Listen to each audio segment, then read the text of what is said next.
Po shohësh shifrat statistikat të rinjt, madje jo vetëm të rinjt, po edhe gratë dhe vajzat kanë marrë goxha peshë në Këshillin Kombëtar. Ose çështja është çfarë cilësie se kjo, se nuk është thjesht çështje gjini ose moshe aty, por edhe cilësia përkatëse që kjo sjell. Kjo do shihet pastaj në vijim. Një gjë që është interesante, pash tek Kuvendi i PD-s, një gjë që më pëlqeu që projektet dhe programet, si thosh, sektoriale që ishin përgatitur kryesisht nga TRI. Mos them që pothuajse të gjitha nga TRI. Dhe ndjej dhe fryma, se kishte teknologji brenda, kishte elemente të tjera. Kështu që shpresoj që kjo lloj energjie mos futet thjesht nominalisht aty për të qenë në listë, por në fakt edhe të shfrytëzohet maksimalisht.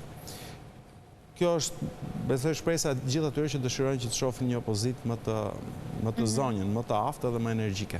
Mendoni se do të arrihen këto synime që janë për ta ripërtërir, siç edhe kanë quajtur, dhe po e rrithem edhe unë? Nuk është e lehtë, është shumë e vështirë. Natyrisht çdo parti ka dhe inercinë e vet. Ka reflekset e veta, ka traditën, ka strukturat e veta që nuk është kollaj ti transformosh.